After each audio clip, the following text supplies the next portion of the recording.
Seja bem-vindo a mais um episódio do UIT Talks, o podcast da UIT Tecnologia, onde nós abordamos sobre cibersegurança, tecnologia, inovação, inteligência artificial, negócio, empreendedorismo e tudo que a sua empresa precisa para estar protegida e estar preparada para o futuro.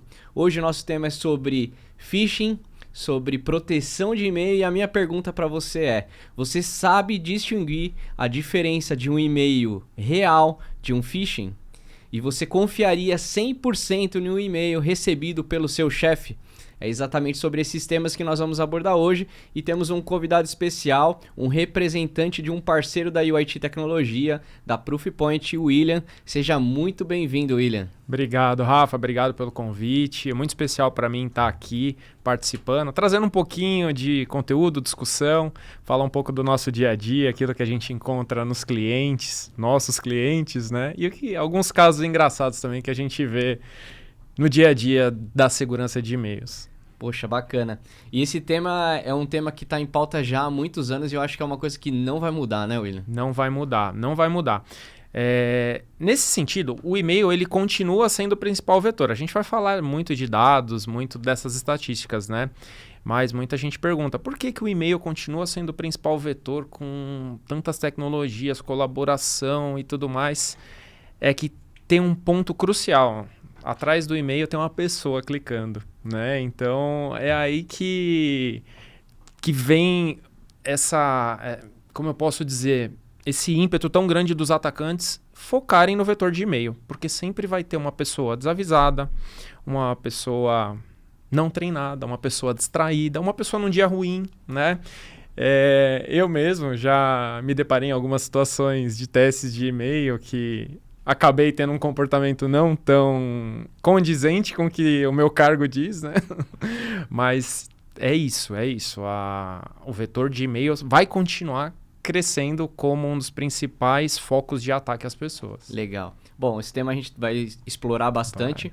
E William, queria que você se apresentasse para a nossa audiência, contar um pouquinho aí quem é o William Rodrigues, Legal. Da Proofpoint. Depois se você puder explicar também um pouquinho quem que é a Proofpoint, acho que é importante. Com certeza. E aí a nossa audiência saber quem que é esse parceiro da UIT tão importante. Legal.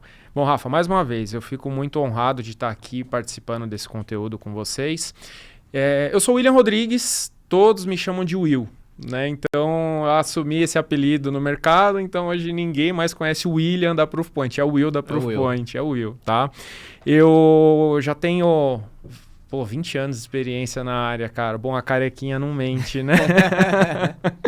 Eu sou formado em ciência da computação, pós-graduado em segurança de informações e eu tenho uma certificação no MIT, na qual eu me orgulho bastante. Eu fiz um curso chamado Applied Cybersecurity, uma certificação lá dentro do MIT, e isso foi um divisor de águas assim na minha carreira. Dentro da segurança, né, de cyber, eu comecei trabalhando em integrador, comecei trabalhando como o primeiro engenheiro de sistemas de uma empresa holandesa de segurança que chamava SafeBoot. Essa eu não conheço. Poucas pessoas vão conhecer.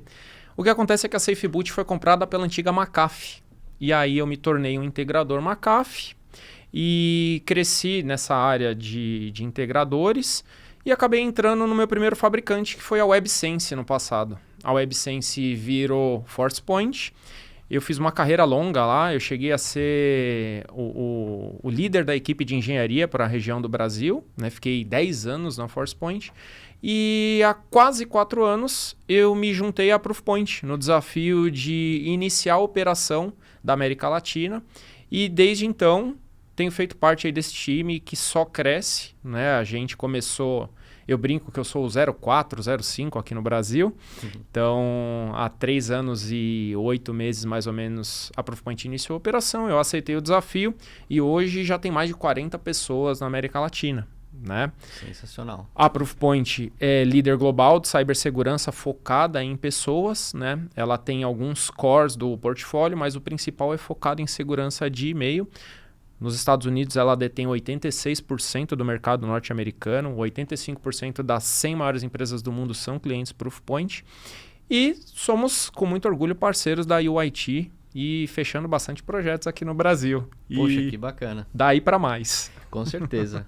Os nossos clientes agradecem porque nós buscamos trabalhar com líderes no mercado de segurança em geral, né, de tecnologia. Sim. E a Proofpoint com certeza tem trago bons frutos aí para os nossos clientes e deixando eles cada vez mais protegidos, né? Que bom. E o phishing, ele ainda continua sendo o elo mais fraco, né? Não tem como... Por mais que as empresas invistam em diversas tecnologias, né? A gente conversa sobre cibersegurança, você pode ir para vários vieses ali, né? Várias verticais. Sim. E o phishing, ele continua sendo um elo mais fraco ainda, né? Sim, exatamente. Rafa, tem alguns números bem interessantes, né? O e-mail, dentro daquilo que a gente chama de Cyber Kill Chain, né? A cadeia de ataques, cada fabricante dá o seu nome. Uhum. Ainda, o e-mail é o principal meio de ataque, vetor de comprometimento inicial.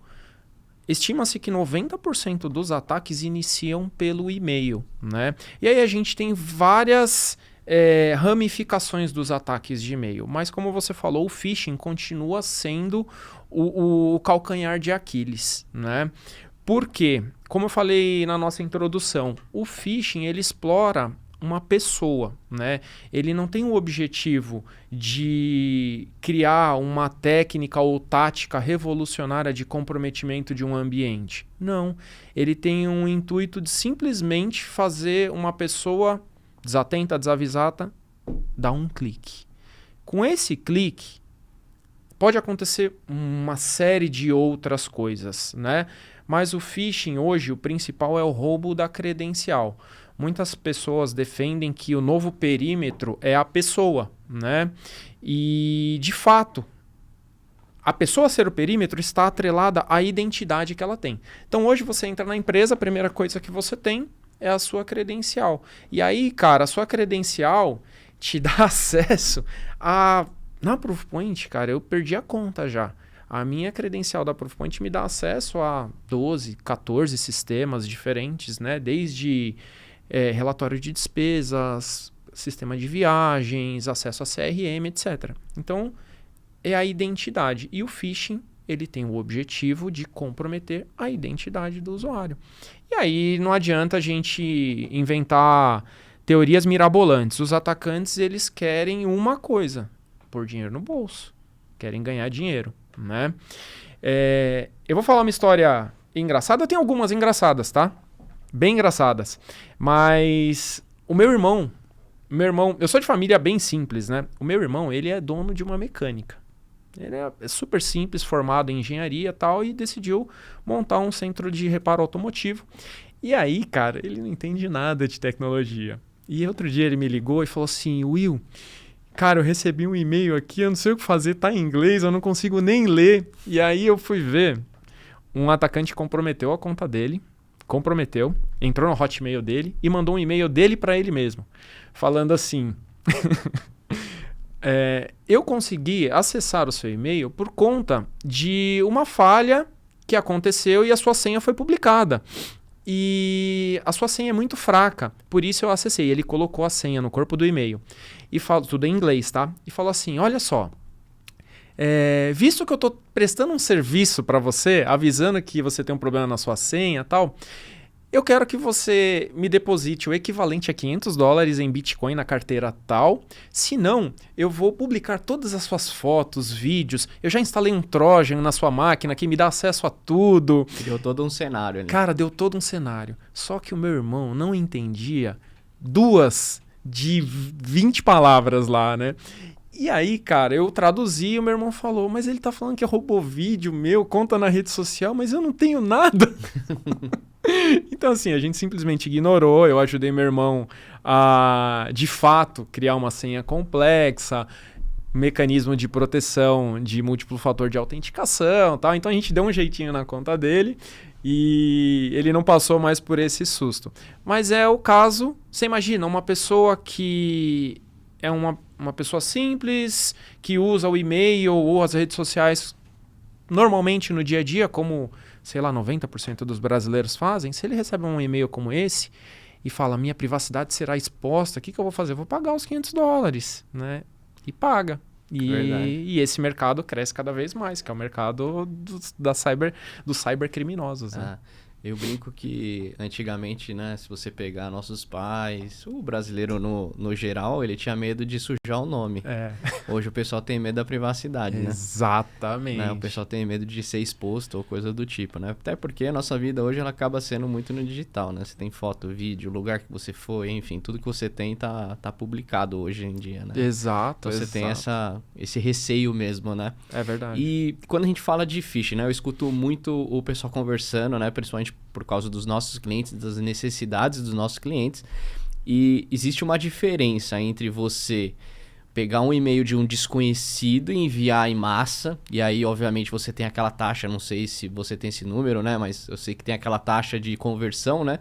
Que é a quantidade de pessoas que clicam. Então, a pessoa manda um e-mail para, sei lá, para 3 mil pessoas, se 2% clicar, você já sabe mais ou menos ali o seu potencial de acesso, de ganho, que você pode explorar ali aquela abertura. Sim. E aí você também tem uma coisa que eu vi que cresceu muito nos últimos tempos, que é o e-mail direcionado, né? Que é você comprometer um e-mail, por exemplo, se passando por uma pessoa da própria companhia, se passando, até brinquei, né, do chefe, né? Pô, você recebeu um e-mail do seu chefe, será que é ele mesmo?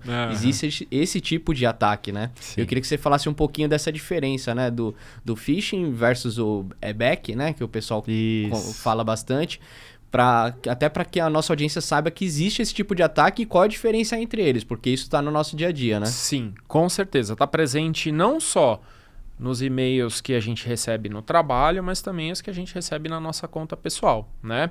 Então, vou dar um passinho atrás. O phishing, ele tem diversas variações, tá? Então tem as tentativas de ataque para fazer você clicar em um link e esse link te direcionar para uma página falsa de autenticação da sua conta do Microsoft Office 365 ou do Gmail ou qualquer que seja a sua rede social, com o objetivo de comprometer a sua credencial. Na essência, o phishing é isso, né?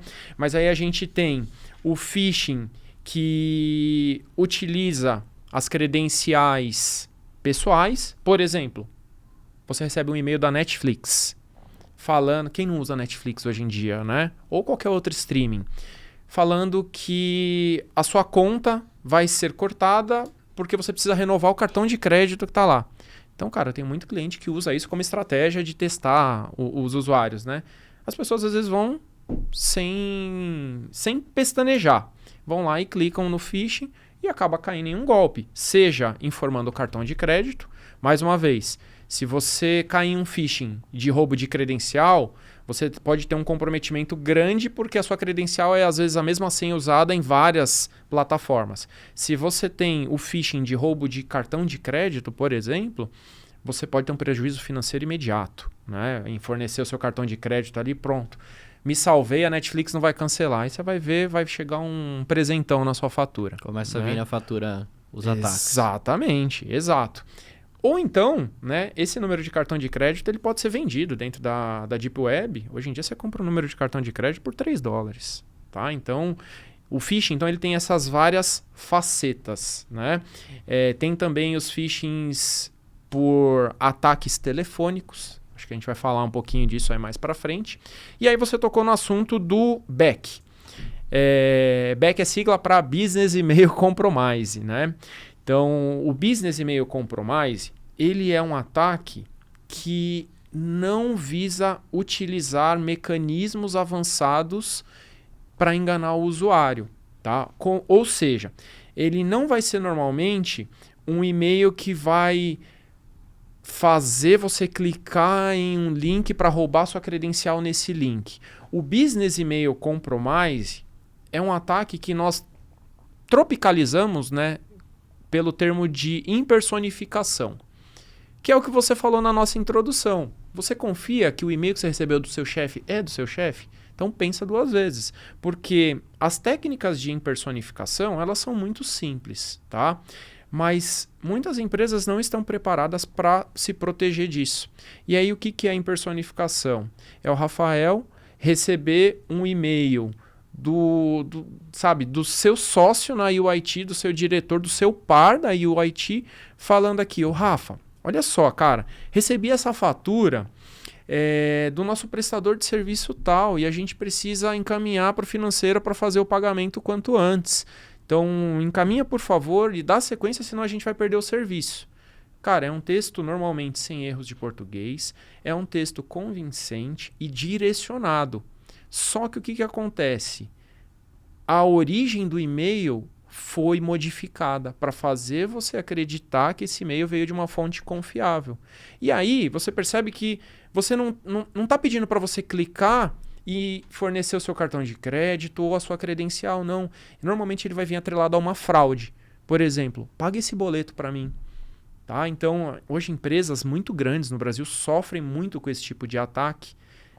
Acho que dá pra gente citar alguns nomes, cara. Antiganet, que agora é Claro, né? Sofre muito com a questão de fraudes de boleto falso, de conta falsa. Junto aos próprios clientes também, né? Exato, exatamente. Porque você tem uma questão de responsabilização legal aí, né?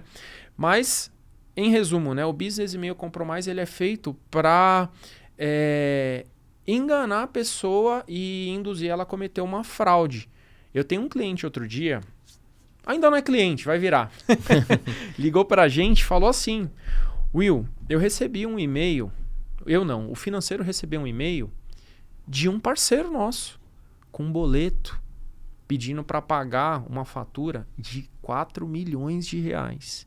E o que é o pior? O financeiro deu sequência no pagamento. Nossa. O financeiro encaminhou. Sabe o que salvou essa empresa, cara? O banco. O banco olhou e viu que não tinha uma inconsistência de CNPJ com o nome da instituição que estava no boleto e não deu sequência no pagamento. Senão, a empresa tinha autorizado um pagamento de 4 milhões. Olha isso, né? E isso é um caso simples de fraude por ataque de impersonificação, que é o famoso Business Email Compromise. Isso acontece, Will, por causa porque nós, como seres humanos, estamos no dia a dia.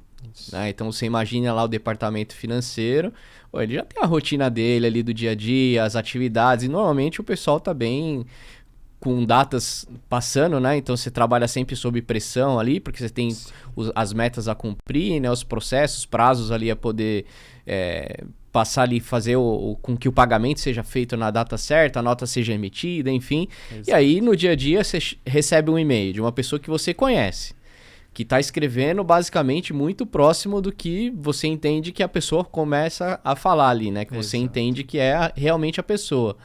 Então, humanamente, vamos dizer assim, né? É difícil a pessoa também saber, né? Tem algumas coisas que você consegue identificar, obviamente, né? Você consegue treinar, a gente vai falar um pouquinho de conscientização, da importância disso. Mas você ter uma ferramenta que ajude nisso é essencial, né? Com certeza, cara. E assim... Os indicadores, eles estão cada vez mais sutis. Cada vez mais, os ataques eles são bem construídos, né? Justamente porque os atacantes... É aquela velha máxima do jogo de gato e rato, né? As defesas se tornam mais inteligentes e completas, os ataques vão se adaptar para tentar burlar essas defesas, né? Então, hoje em dia... O que acontece? A gente tem hoje ferramentas muito avançadas, né, para proteger as empresas de ataques complexos. E aí o que o atacante fez? Deu um passo atrás e falou: não vou fazer um ataque complexo, vou fazer um ataque simples. Por quê? Não vai ter problema de heurística, o texto vai estar bem construído, vai ser direcionado, e aí o meu firewall, no final das contas, vai ser a pessoa que está lendo, né? E assim... Né? E nesse cenário, a gente vê crescer constantemente, mas assim, exponencialmente. A gente vê as tecnologias evoluindo, só que o volume de ataques, cara, cresce cada vez mais por conta das estatísticas, né? Como você mencionou. Hoje em dia, essa estatística ela não é mais tão precisa, né? De 2% de cliques, porque ela pode variar muito. Ela pode variar muito com o business da empresa, com a área de atuação dos alvos, né, das vítimas. E aí, esses ataques vão se adaptando. Vou dar um exemplo, tá? Existe um ataque hoje em dia chamado TOAD. Eu não quero tornar isso daqui uma sopa de letrinhas, não quero que a audiência se perca, tá? Mas é importante mencionar, esse TOAD é uma nomenclatura atribuída a um ataque normalmente de phishing, tá? Normalmente, mas é sigla para Telephone Oriented Attack Direct. O que acontece? Você recebe um e-mail limpo como água, tá? Falando assim: olá, aqui é do seu serviço de internet, tá? Identificamos uma falha no seu cadastro. A nossa central telefônica vai entrar em contato com você para corrigir o problema e evitar que você tenha o seu serviço comprometido. E aí o alvo, a vítima, recebe uma ligação telefônica, cara. Recebe uma ligação telefônica. E por pessoa. Uma pessoa. O crime é organizado. O cybercrime é organizado também, né? Recebe um ataque. A pessoa liga: olha, veja bem, senhor William, isso. Você pode confirmar o seu número de RG pra gente? Uma pessoa desavisada, cara, vai na hora. Sai falando ali, né? Vai falar: meu RG é tal, meu CPF é tal. Pronto, tá feito o ataque. Não precisou roubar seu dinheiro, não precisou nada. E aí, com isso, eu não quero dar ideia, tá? Para quem tá começando na área, mas com poucos documentos da pessoa, você pode ir no Banco do Brasil e solicitar um cartão de crédito. E esse cartão de crédito pode ser vendido, entendeu? Então, aconteceu um ataque como esse. Um menino de 17 anos, eu não lembro em que estado do Brasil, ele fazia isso. Ele conseguia coletar o documento das pessoas e com endereço e CPF, ele pedia um cartão de crédito no Banco do Brasil. E vendia. Ele vendia por R$500 o cartão de crédito com limite de 1.300. Então, assim, para quem tá mal intencionado, né, isso é um negocião. Você paga R$500 e tem 1.300 para usar de limite. Mesma coisa, você compra aqui por R$500 e compra um tênis de 1.300 ou divide alguma compra, né? E você só vai... A pessoa que está sendo lesada, ela vai descobrir o que aconteceu só lá na frente, né?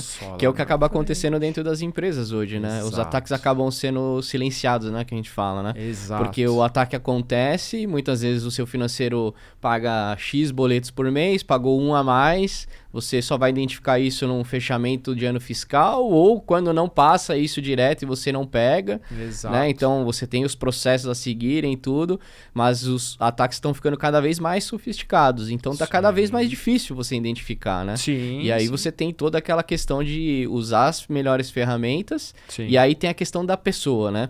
Você também é aquele defensor de que tem que ser centrado no humano ali, no profissional, treinamento, conscientização. Sou, cara.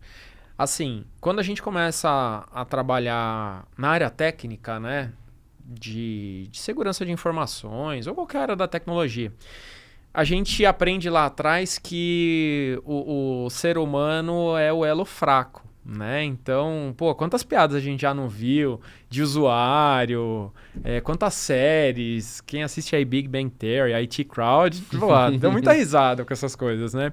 Só que hoje em dia, cara, os negócios das empresas se apoiam em pessoas ainda. Por mais que exista tecnologia que otimize muita coisa, os negócios das empresas ainda se apoiam em pessoas. Precisa de um corpo profissional bem treinado e bem capacitado para vender bem os produtos e serviços que as empresas possuem.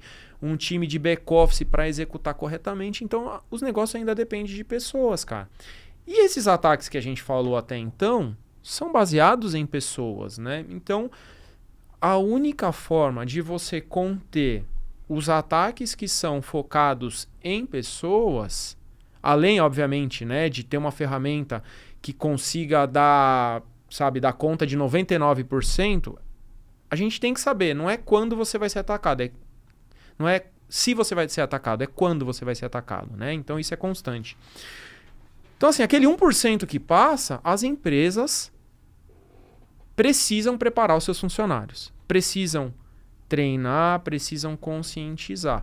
Isso é um desafio grande, né? A gente está vendo esse cenário mudar no Brasil.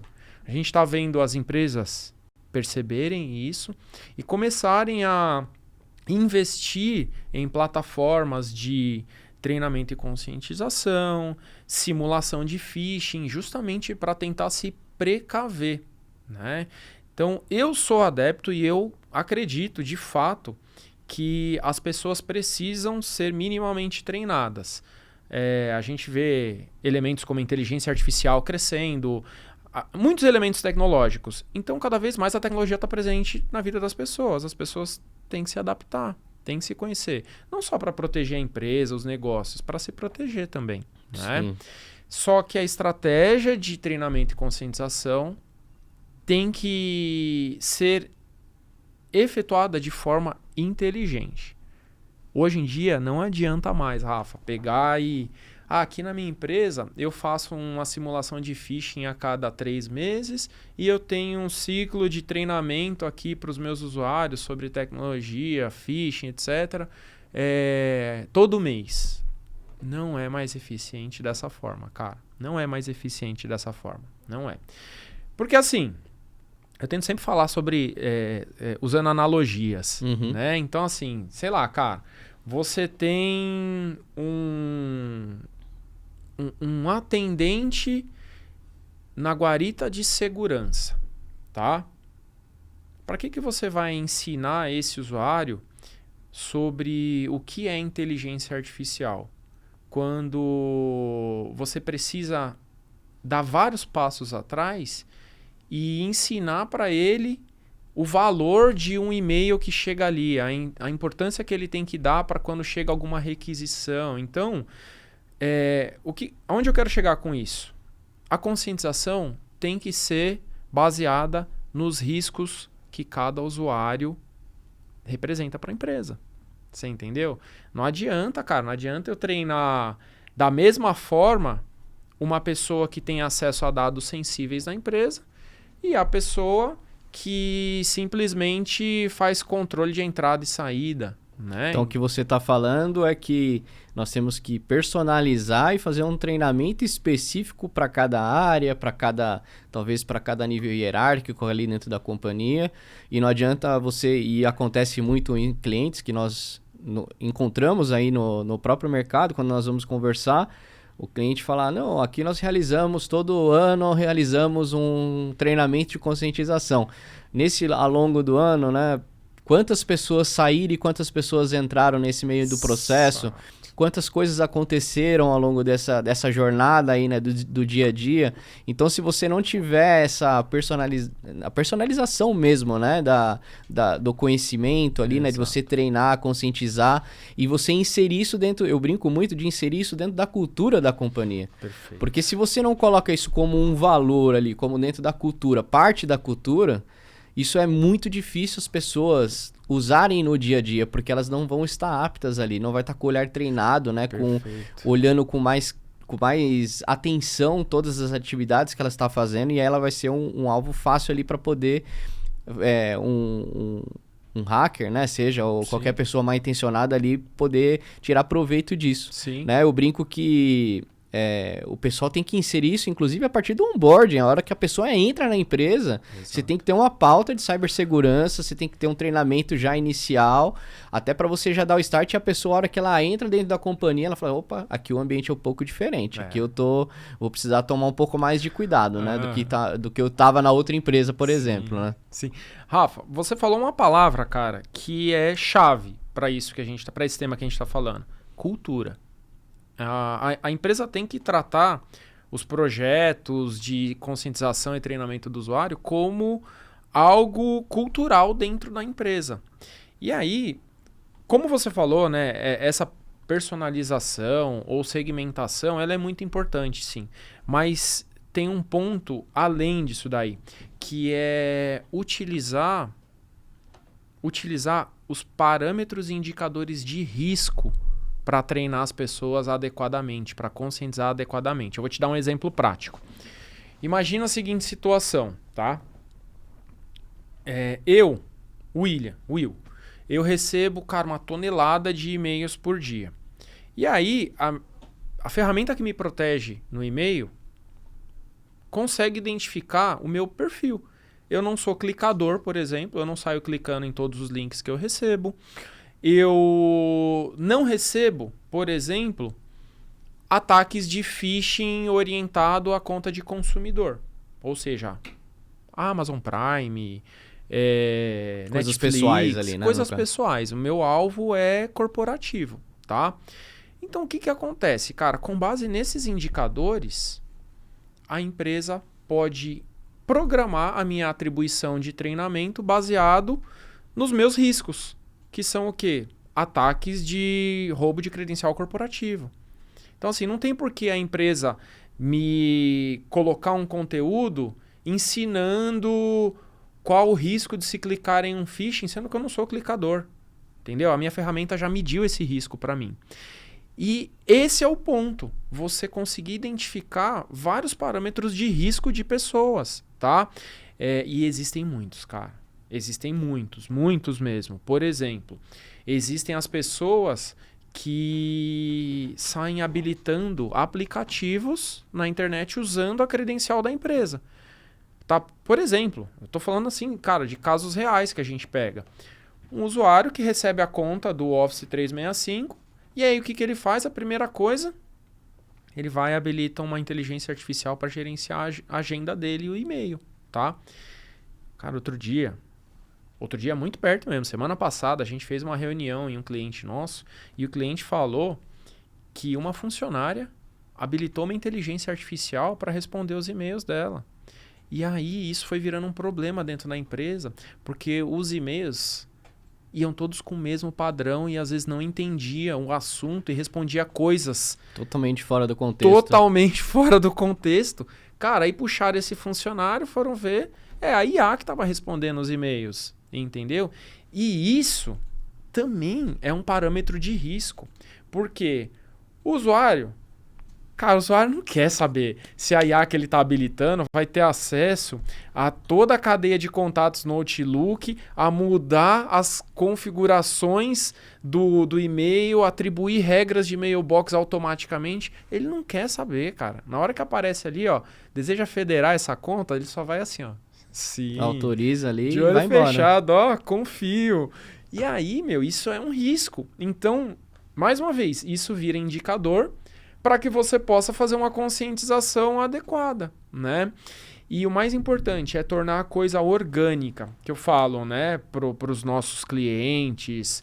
É muito importante você transformar isso em algo orgânico, ou seja, cíclico, né?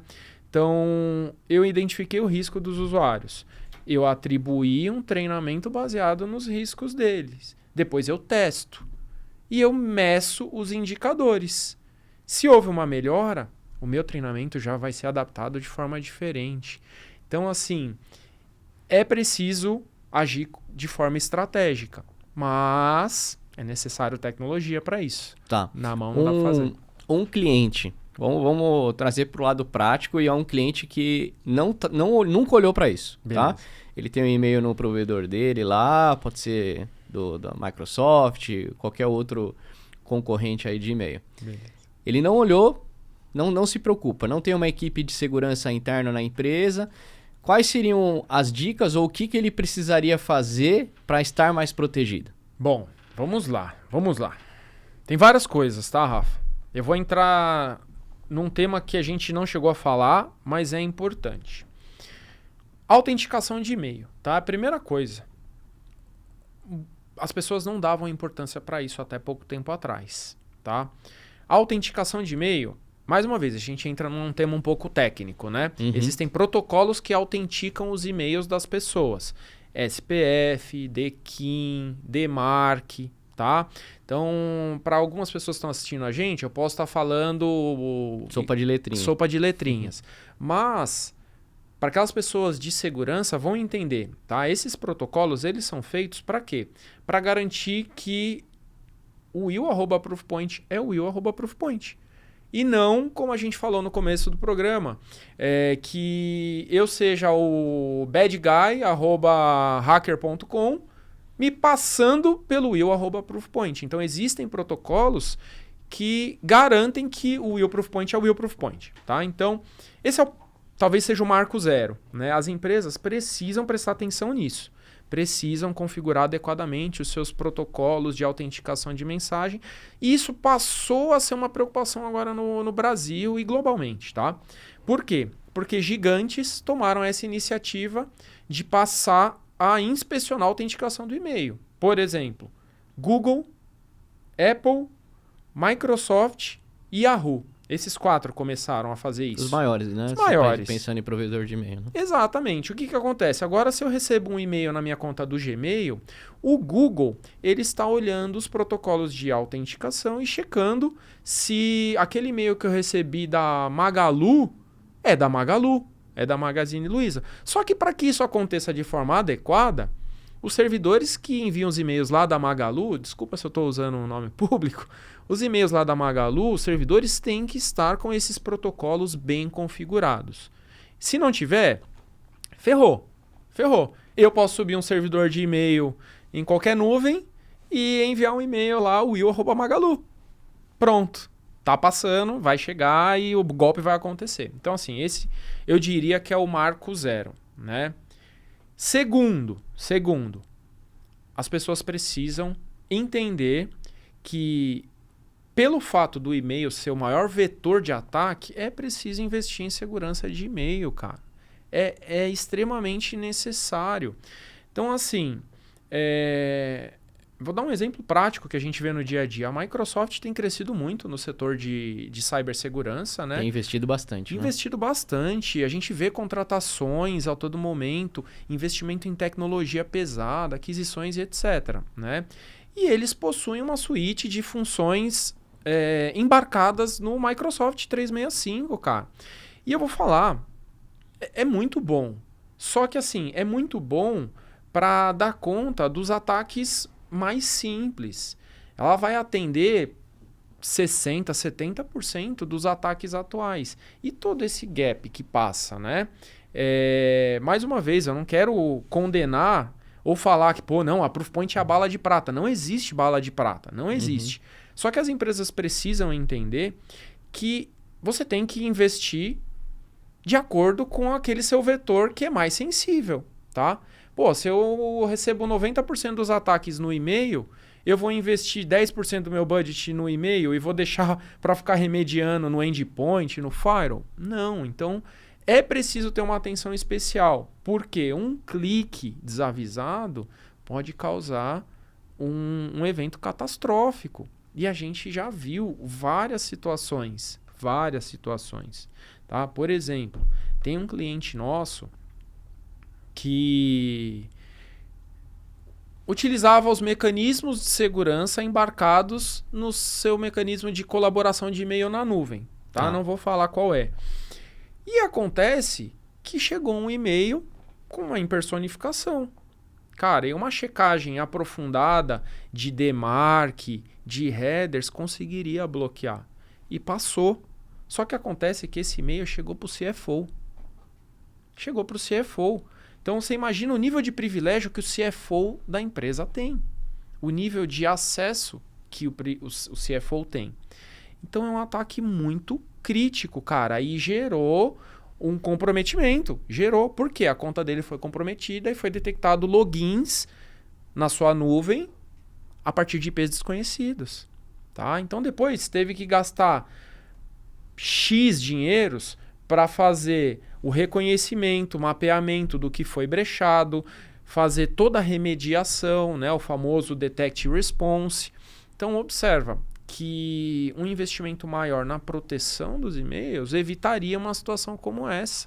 Né? E normalmente o e-mail, ele te dá acesso, né, como você comentou, ele te dá acesso aos dados, te dá acesso a sistemas, te dá acesso a talvez o mundo corporativo todo que você tenha na companhia. Então, tudo que está acontecendo ali, se você pegar o e-mail do CFO, provavelmente ele tem acesso a praticamente quase tudo ali, né? Exatamente. Principalmente se for uma empresa que não tenha segmentação, não tenha outros tipos de proteção também, né? Exato. Então, realmente é um comprometimento muito complicado, porque você pode causar aquele 1% ou 0,0 alguma coisa por cento que consegue chegar nesse nível de acesso, ele tá feito ali, né? O objetivo tá concluído e financeiramente ele pode se obter de algo muito valioso ali dentro, né? Exato. Então, a empresa precisa realmente se remediar. Porque uma das coisas que eu escuto bastante, e o pessoal lá da IU comenta muito, nós visitamos um cliente e o cliente utiliza, sei lá, o Office 365, o Google, enfim, todas essas ferramentas corporativas. Inclusive saiu várias vulnerabilidades agora, né? Que saiu do Teams, saiu do SharePoint agora. Sim. Enfim, nós sabemos que todo mundo tem as suas vulnerabilidades até que ela seja descoberta. Exato. Né? Então a gente sabe disso. Então a partir do momento que você tem uma vulnerabilidade, você tem um comprometimento em cima do e-mail, você vai ter acesso a informações confidenciais ali e críticas da empresa e poder causar um impacto financeiro. Sim. Então, se você tem uma ferramenta apartada, somente dedicada, olhando ali todo aquele ambiente, tudo que está acontecendo, você está se precavendo daqueles outros 30% que você comentou, né? Se a ferramenta faz uma parte da proteção, você precisa fazer a parte complementar. Né? Então, eu acho que é super importante, porque a partir do momento que o cliente fala, aí eu já utilizo a ferramenta X e ela já tem um nível de proteção, nós temos objetivos de deixar claro daqui para frente, depois das pessoas que estão assistindo esse episódio, que você não está 100% protegido. Exato. Né? E você vai precisar de uma ajuda, de uma ferramenta específica para poder fazer com que o seu nível de segurança aumente e evite essas fraudes. Né? Exato. Então, acho que é esse tipo de abordagem que nós temos que fazer. Isso. Né? Então... E um outro ponto também, né, que eu costumo falar, muitas vezes esses fabricantes, eles liberam as funcionalidades de segurança normalmente nos pacotes mais avançados. Então, normalmente os pacotes avançados estão liberados para uma equipe, estão liberados para os diretores, estão liberados para... Então, você tem uma parcela dos seus colaboradores que estão desprotegidos. Sim. Então, isso não aconteceria se você tivesse uma abordagem do jeito que a gente está propondo aqui, de trazer uma solução específica para esse tipo de necessidade. Exato. Né? Ô, Rafa, e esse ponto que você comentou, cara, é extremamente relevante. É muito comum a gente ver nas empresas falar exatamente isso. Ó, eu tenho uma suíte de proteção básica para 90% da minha empresa. E eu tenho a suíte avançada para 10%. Quem são esses 10%? São os meus VIPs, o CEO, o CFO. Pô, cara, sensacional. Então você está protegendo ali, as joias da coroa. Quem são as pessoas mais importantes, com maiores acessos, né? E a secretária do CEO? Você garantiu essa proteção? Cara, você faz essa pergunta, o pessoal faz assim, ó. Deixa eu ver, peraí. Deixa eu pensar. Cara, a secretária do CEO, normalmente, tem o mesmo privilégio de acesso do CEO. Tem a senha, tem tudo, a senha, né? Ela que cuida da agenda, ela que faz as atividades dentro da rede do sistema, você entendeu? Então, é normal acontecer isso. Cara, quando eu faço essa pergunta, sério, eu sempre vejo cara de paisagem nas reuniões. E aí, sim, eu tô dando o caso da secretária, mas a gente tem outros tantos casos de pessoas que têm um privilégio altíssimo, o próprio time da segurança, o time de TI. Então, essas contas têm também estar cercadas e bem protegidas, porque um comprometimento ali vai custar muito, meu. E aí, tem um ponto que a gente não chegou a abordar, cara, que os ataques eles estão sempre se reescrevendo, se adaptando, né? Sempre se atualizando, né? E aí, hoje em dia, por exemplo, voltando a essa questão da suíte básica, né? Você apostar em uma suíte básica de proteção é você assumir risco, né? Então, muita gente... eu falo com pessoas muito competentes e eles chegam assim para mim e falam, isso é um risco assumido que eu tenho, cara. Eu sei que se passar aqui pelo e-mail, eu vou ter um mecanismo aqui que vai acionar meu CIEM, o meu EDR. Então, é risco assumido, tal. E existe uma lógica para calcular isso. Só que os ataques não levam em consideração esses riscos assumidos. Eles estão sempre se redesenhando. Um exemplo que é muito comum é ataque usando QR Code.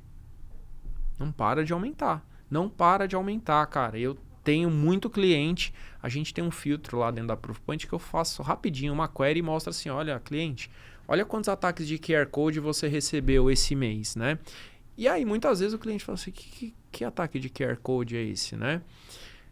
Mais uma variação de phishing.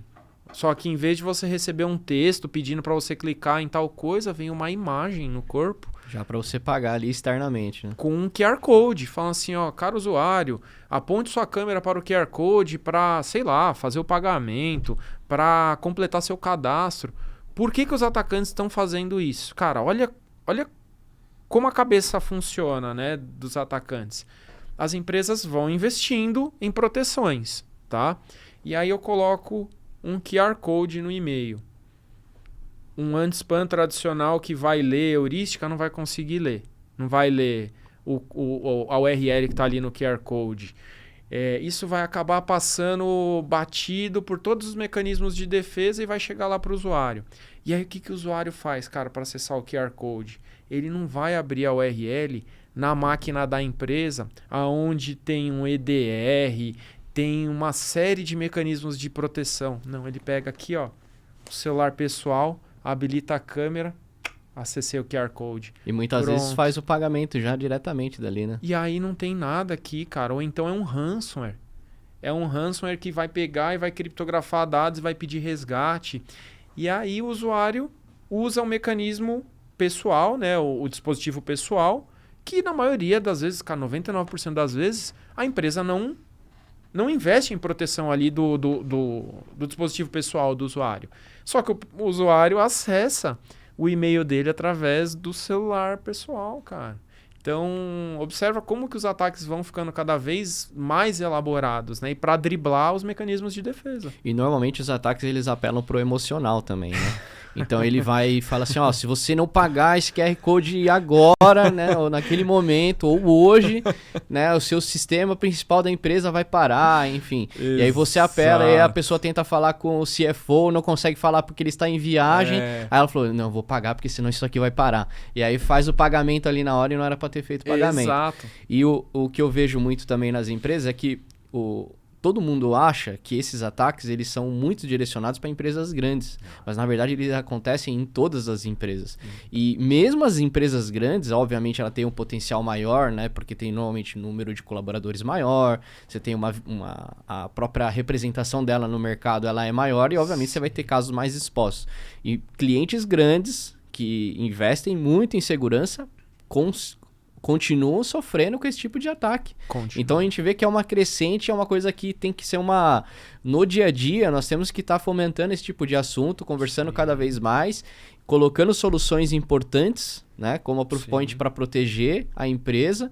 E aí eu queria entrar numa esfera de que a Proofpoint ela não comercializa para o cliente final. Ela atua através de parceiros, né? Exatamente. E aí o IT, obviamente, é um parceiro da Proofpoint, a gente já está nessa caminhada com alguns projetos bem relevantes no mercado aí, bem bacana. Eu queria que você falasse um pouquinho, né, desse trabalho de parceria, da importância que tem ter um parceiro qualificado em ajudar a Proofpoint também fomentar, né, no Brasil e América Latina toda a solução da Proofpoint para os clientes, né? Sim, cara, é extremamente importante, né? Eu faço parte de um investimento da empresa para, digamos assim, tropicalizar a operação, né, de uma empresa líder norte-americana aqui no Brasil e América Latina, tá? Só que é essencial eu ter um corpo de parceiros que estendam o nosso alcance, mas não simplesmente estender. Eu não preciso de revendedores, eu preciso de parceiros que entendam a tecnologia e possam levar essa mensagem, agregar valor para os clientes. Porque assim, tecnologia por tecnologia, existem várias por aí, né? Se eu não tiver um parceiro como a UIT, que chega e agrega um valor de acompanhar os indicadores que a ferramenta gera para o cliente, propor adaptações de regras, atualização de configurações, simplesmente ter a melhor ferramenta do mercado sem ter alguém que apoie os clientes dessa forma, não serve de nada, cara. Não serve, porque infelizmente a gente ainda... a nossa indústria está crescendo muito, ainda bem, né? Então a cibersegurança ainda vai crescer muito, continua crescendo, mas a gente ainda vê clientes, não estou falando de cliente pequeno, estou falando de cliente médio, grande, que tem a famosa EUKIP. Tem, cara. O Joãozinho lá que tem que configurar firewall, tem que desenvolver, tem que fazer segurança. Então, assim, como que esse cara vai olhar aqui para os indicadores que a Proofpoint está gerando? Então, nesse cenário, é importantíssimo ter um parceiro como vocês que tem levado a palavra, né, digamos assim, tem apoiado os nossos clientes e tem feito a diferença. E só dessa forma que a gente consegue fazer os clientes enxergarem o valor que eles investem numa tecnologia de ponta é retornado em proteção, em indicadores, em adaptações e etc. Então, isso aí realmente é crucial, né? E as empresas têm que entender que esse é um mecanismo que funciona melhor dessa forma. Funciona tendo os nossos parceiros sendo o nosso braço de atuação, né? O Will é um só, né? Então eu não tenho como atender do Oiapoque ao Chuí tantos milhares de clientes que a gente tem. Então, Sim. Parceiro é crucial. Uma coisa importante é que a UIT acaba sendo um parceiro do cliente, né? E obviamente a gente tem a Proofpoint do lado para poder auxiliar. E a UIT acaba conhecendo muito do negócio do cliente, né? Então faz todo sentido esse trabalho, né, em três mãos, vamos dizer assim, né? Que é o cliente, vocês e a UIT, para poder fazer com que o ambiente ali esteja cada vez mais protegido com a melhor ferramenta, obviamente, que é o que vai fazer a diferença. Eu tenho um tema que nós não podemos deixar de abordar, que é sobre o futuro, né? A gente tem visto a inteligência artificial crescendo cada vez mais, os ataques estão ficando cada vez mais sofisticados, mais difíceis, e a gente tem visto uma melhoria do lado da defesa também, né? Obviamente, né? A Proofpoint tem investido também em novidades aí com inteligência artificial, mas na sua visão, o que você pensa do futuro aí? Inteligência artificial realmente é o que está regindo agora? O que na sua cabeça passa aí? O que você tem visto? Infelizmente, parece clichê, né, cara? Parece que, todo mundo decidiu falar de IA porque IA vende, é charmosa, né? É sexy, mas infelizmente é um tema que vai continuar crescendo para os dois lados, para os ataques e para as defesas, tá? Então, sim, os ataques eles estão usando cada vez mais inteligência artificial, tá? Seja para impersonificar uma conta, uma pessoa, para enviar algo muito mais elaborado, usando gráficos, usando um código novo de programação. Eu tenho conhecidos, tá, que já aplicam os agentes de inteligência artificial para desenvolvimento de código de malware, cara. Então, isso daí faz com que seja cada vez mais difícil os mecanismos baseados em comportamento identificar ataques avançados, né? E a IA vai continuar evoluindo, seja nos ataques avançados, seja nos básicos. Então, por exemplo, a gente vê aplicações de inteligência artificial clonando voz. Então, quem nunca viu, cara, o Silvio Santos cantando a música lá da Copa do Mundo. Então a gente... O pessoal é bem criativo. O pessoal é muito criativo. O brasileiro usa a criatividade para fazer piada, né? Mas os atacantes usam a criatividade, cara, para clonar minha voz e gerar um golpe que manda uma mensagem de áudio de WhatsApp para minha mãe falando que eu tô precisando de um Pix urgente. Cara, se a mãe ouvir minha voz, ela vai pagar. Então, é nesse sentido. Os ataques eles vão continuar evoluindo e usando os mecanismos de inteligência artificial. E aí, não tem como fugir disso.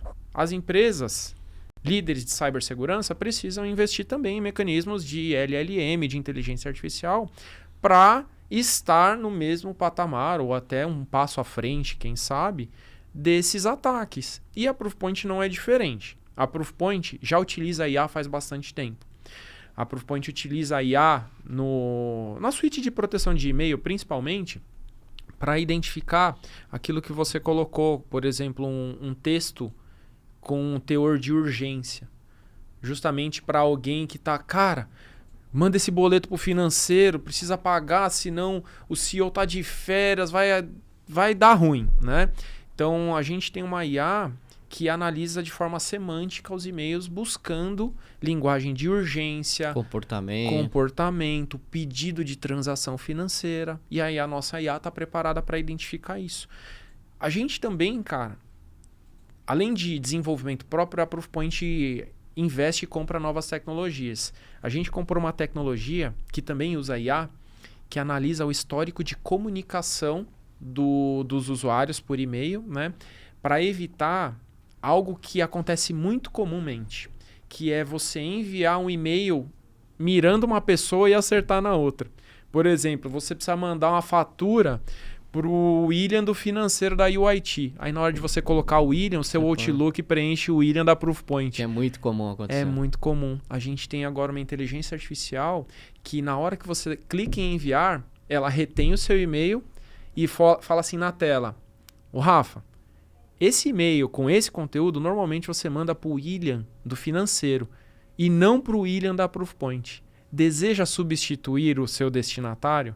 Então a Proofpoint consegue parar na tela e propor a mudança de acordo com o histórico do usuário. Cara, sensacional isso, porque acontece muito. Eu ainda que tenho o nome de Rafael, que tem muitos, cara, acontece demais. Acontece. Demais. Então, assim, a gente está investindo muito em inteligência artificial. E agora a gente também está colocando uma espécie de chat de inteligência artificial dentro da ferramenta para ajudar o time de segurança da empresa. Por exemplo, recebi um ransomware. Meu cliente da UIT recebeu um ransomware ferrado com assinaturas XYZ, com técnicas e táticas ABC. Você agora pode entrar dentro da Proofpoint e falar assim, ó, IA, me explica melhor em que consiste esse ataque. A gente tem uma IA que usa a linguagem natural para ler os componentes do ataque e dar um texto ainda em inglês, mas com linguagem natural, para que você possa, de repente, montar um relatório mais detalhado e passar para o cliente. Legal. Então, a gente está colocando vários aspectos de inteligência artificial desde as nossas engines de proteção, sandbox e também no dia a dia da console. Cara, sensacional. Não tem como fugir, né? São melhorias e evoluções que a gente tem que acompanhar para estar à frente do atacante ali do outro lado, que está sempre antenado também nas novidades. Exato. Will, muito obrigado. Esse assunto acho que dava para dividir em 300 episódios, né? Porque a gente consegue explorar vários tipos de ataque, né? Dá pra gente entrar em várias searas aí. Eu acho que é super importante esse tema. Né? O nosso cliente, ele tá com essa necessidade. Sim. Ele precisa ouvir, ele precisa estar antenado nas melhores oportunidades aí de defesa também, Exato. Porque os atacantes realmente estão cada vez mais sofisticados.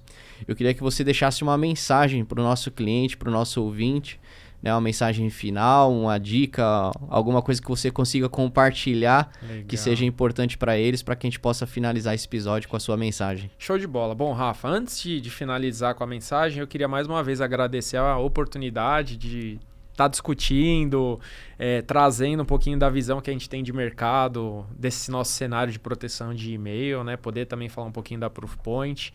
Agradecer a parceria da UIT, que tem se mostrado muito promissora e vai dar muitos frutos ainda, tá? E eu acho que uma mensagem para a gente encerrar, cara, são duas.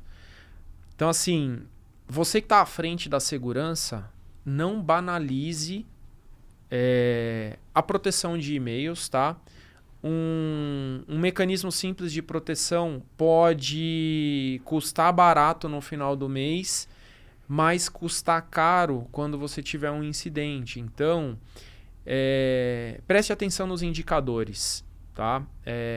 Ainda é muito importante investir em mecanismos avançados de proteção do e-mail. E a segunda e última mensagem: conscientize os usuários, tá? Treine os usuários, ensine os usuários. Sempre vai passar um e-mail ou outro, vai chegar um link por WhatsApp, Facebook, o que quer que seja. Então, transforme o elo mais fraco da corrente no elo mais forte da corrente, para que ela não quebre facilmente. É isso. Perfeito. Muito obrigado, Will. Esse foi o UIT Talks, o podcast da UIT, onde a tecnologia encontra a vulnerabilidade humana e transforma em estratégia. Se esse conteúdo fez sentido para você, compartilha com o seu time, com o pessoal da sua empresa, com aquele pessoal da cibersegurança que eles precisam ouvir sobre todos esses insights que nós demos aqui nesse episódio, e nos acompanhe no próximo episódio. Até mais. Obrigado, Will. Obrigado, Rafa. Obrigado, pessoal.